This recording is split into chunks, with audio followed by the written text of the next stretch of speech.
Hello everyone, welcome back to Shiv Academy. Today we are going to start CG Board Class 9 Trigonometry chapter exercise 8.1.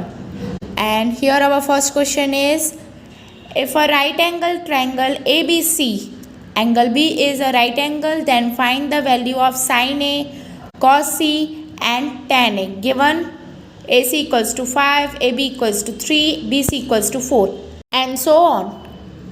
Okay let us start the solution.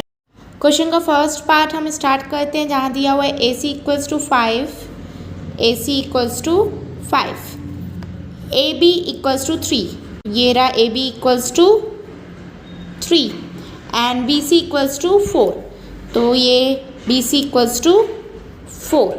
अब यहाँ पे हम कैसे पता करेंगे कि base क्या है, परपेंडिकुलर क्या है?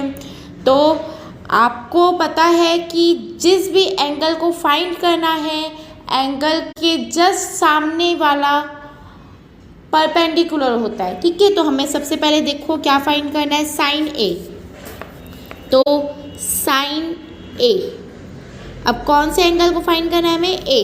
तो एंगल ए की हम बात करेंगे अगर, तो एंगल ए के सामने वाला क्या हो जाएगा, ये हमारा परपेंडिकुलर हो जाएगा, है ना। बी सी परपेंडिकुलर हो जाएगा और बेस क्या हो जाएगा, ए बी।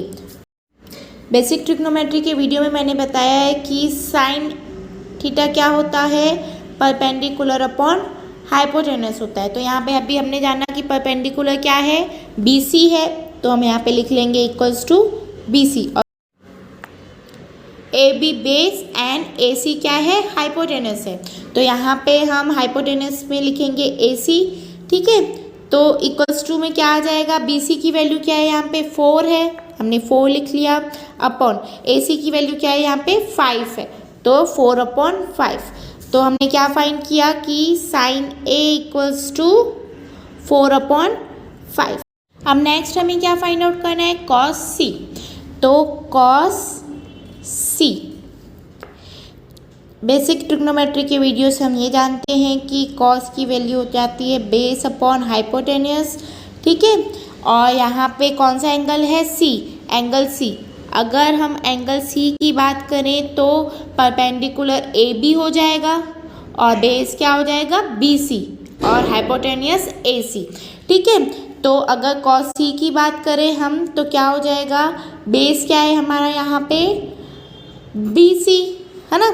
तो ये रहा बी सी अपॉन हाइपोटेनियस क्या है, ए सी, हाइपोटेनस ए सी, तो ये ए सी। यहाँ पे बी सी की वैल्यू क्या है, बी सी की वैल्यू है 4 अपॉन ए सी की वैल्यू 5। तो हमने क्या गेन किया, कॉस सी इक्वल्स टू 4/5, ये हमारा एक आंसर हो गया। और हमें क्या फाइंड आउट करना है, tan A. Tan A, tan theta equals to होता है परपेंडिकुलर अपॉन बेस।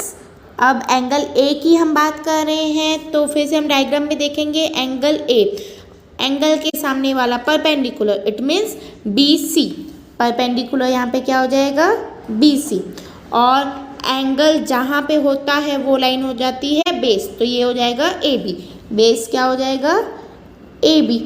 यहाँ पे बी सी की वैल्यू है 4, तो हम बी सी की जगह पे 4 पुट कर देंगे। ए बी की वैल्यू है 3, तो हम ए बी की जगह 3 पुट कर देंगे। तो हमने क्या गेन किया, टेन ए इक्वल्स टू 4/3। तो यहाँ पे हमारा क्वेश्चन का फर्स्ट क्वेश्चन कंप्लीट होता है। अब हम सेकंड क्वेश्चन स्टार्ट करेंगे, जिसके लिए भी हम पहले एक राइट एंगल ट्रायंगल ड्रॉ करेंगे।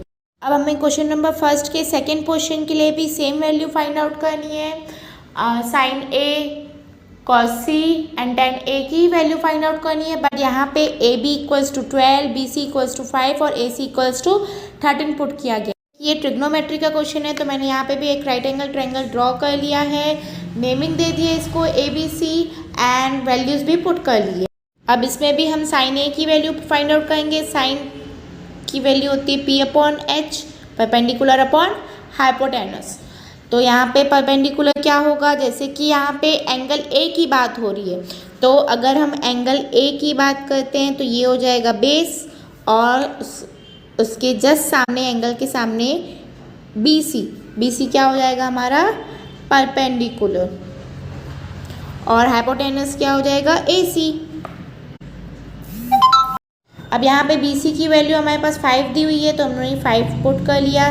देन आफ्टर ए सी की वैल्यू 13 दी हुई है तो ये 13, तो हमने sine A equals to 5/13 gain किया। ओके, नेक्स्ट हमें क्या फाइंड आउट करना है, कॉस सी। अब एंगल सी की बात कर रहे हैं हम, तो पहले कॉस की वैल्यू लिख लेते हैं। कॉस होता है B/H, है ना। तो एंगल सी की हम बात कर रहे हैं तो डायग्राम में फिर से देखेंगे एंगल सी। एंगल के जस्ट सामने वाला क्या हो जाता है, परपेंडिकुलर हो जाता है, और एंगल जिस पे रहता है वो क्या हो जाता है, बेस हो जाता है। तो यहाँ पे बी सी क्या हो जाएगा, बेस हो जाएगा, तो बेस की जगह हम बी सी रख लेंगे, और ए सी क्या हो जाएगा, हाइपोटेनस, तो एच की जगह हम ए सी रख लेंगे। अब बी सी की वैल्यू यहाँ पे क्या दी हुई है, बी सी की वैल्यू यहाँ पे 5 दी हुई है, और ए सी की वैल्यू 13 दी हुई है। तो cos C इक्वल्स टू 5/13 हमने गेन किया। अब हमारी साइन ए और cos C की वैल्यू निकल चुकी है। अब लास्ट हमें क्या निकालना है, tan A। अब tan की वैल्यू क्या होती है, P/B।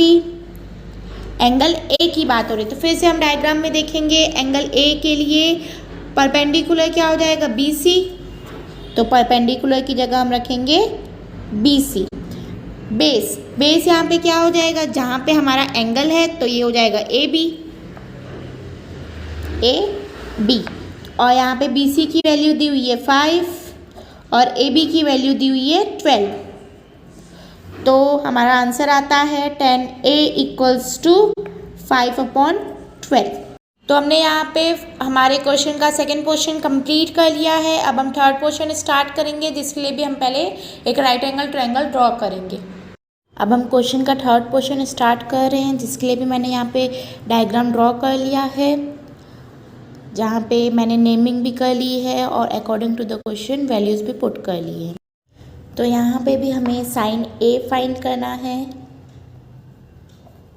साइन में होता है परपेंडिकुलर अपॉन हाइपोटेनस, और ए है तो ए, अगर हम एंगल ए की बात करें तो एंगल ए के लिए परपेंडिकुलर क्या हो जाता है, BC, और हाइपोटेनस क्या हो जाएगा, AC।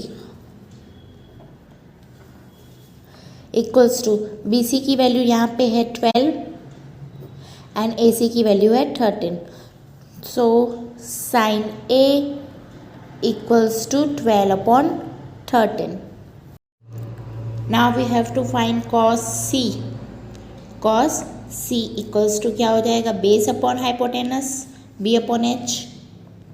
यहाँ पे एंगल C की बात हो रही है, तो अगर हम एंगल C की बात करें डायग्राम में तो एंगल के जस्ट सामने परपेंडिकुलर होता है, और जिस पे एंगल बनता है वो बेस होता है। तो यहाँ पे BC क्या हो जाएगा, बेस हो जाएगा, तो बेस की जगह पे हम BC रखेंगे, और हाइपोटेनस यहाँ पे AC हो जाएगा, तो ये रहा AC। और BC की वैल्यू यहाँ पे 12 है, तो मैंने यहाँ पे BC की जगह 12 पुट कर लिया, और AC की वैल्यू 13 है। So cos C equals to क्या हो जाएगा, cos C equals to 12/13। tan A, angle A की बात हो रही है तो फिर से हम डायग्राम में देखेंगे। एंगल A के लिए परपेंडिकुलर BC होता है और बेस AB होगा। तो tan A की अगर हम बात करें तो परपेंडिकुलर अपॉन बेस होता है। एंगल A के लिए परपेंडिकुलर BC है और बेस AB है, जैसा कि अभी हम लोग ने देखा। फिर BC की वैल्यू यहाँ पे 12 है, तो BC की जगह मैं यहाँ पे 12 पुट कर लेती हूँ। AB की वैल्यू यहाँ पे 5 है, तो AB की जगह मैं यहाँ पे 5 पुट कर लेती हूँ। तो tan A इक्वल्स टू हो जाएगा 12/5। So we have completed third portion. Now we will start our fourth portion of this question. ये हमारे क्वेश्चन का फोर्थ और लास्ट पोर्शन है जो हमें कंप्लीट करना है। ये भी एज इट इज़ है, मैंने यहाँ पे भी एक डायग्राम ड्रॉ कर लिया है, नेमिंग कर ली है, और according to the given question मैंने उसकी वैल्यूज़ भी पुट कर दी है। यहाँ पे भी हमें क्या फाइंड आउट करना है, साइन ए। साइन की वैल्यू होती है परपेंडिकुलर अपॉन हाइपोटेनस, तो यहाँ पे एंगल ए की हम बात कर रहे हैं, तो एंगल ए के लिए यहाँ पे एंगल ए के जस्ट सामने होता है परपेंडिकुलर, तो बी सी यहाँ पे क्या हो जाएगा परपेंडिकुलर, और हाइपोटेनस क्या हो जाएगा ए सी। और बी सी की यहाँ पे बात करें तो बी सी की वैल्यू यहाँ पे 12 है और ए सी की वैल्यू 15 है। तो साइन ए इक्वल्स टू 12/15। अब हमें कॉस सी की वैल्यू फाइंड आउट करनी है, तो कॉस के लिए क्या निकालते हैं हम, बेस अपॉन हाइपोटेनस।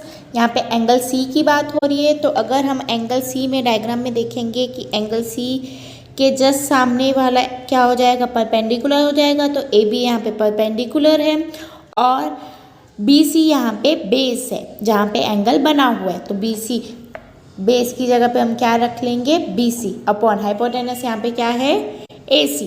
तो यहाँ पे मैंने हाइपोटेनस की जगह ए सी पुट कर लिया। अब यहाँ पे बी सी की वैल्यू 12 है, तो बी सी की जगह मैंने यहाँ पे 12 पुट कर लिया और ए सी की जगह में मैंने 15 पुट कर लिया। तो cos c इक्वल्स टू क्या हो जाएगा, cos c equals to 12/15।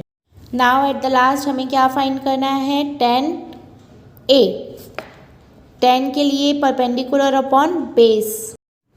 Angle A की बात हो रही है, तो एंगल ए के लिए हम देखेंगे कि एंगल ए के जस्ट सामने बी सी है जो कि परपेंडिकुलर हो जाएगा और जहाँ पे एंगल बना हुआ है ए बी वो बेस हो जाएगा। तो क्या हो जाएगा, यहाँ पे परपेंडिकुलर बी सी हो जाएगा और अपॉन में बेस क्या है यहाँ पे ए बी। बी सी की यहाँ पे वैल्यू है 12 और ए बी की वैल्यू है 9।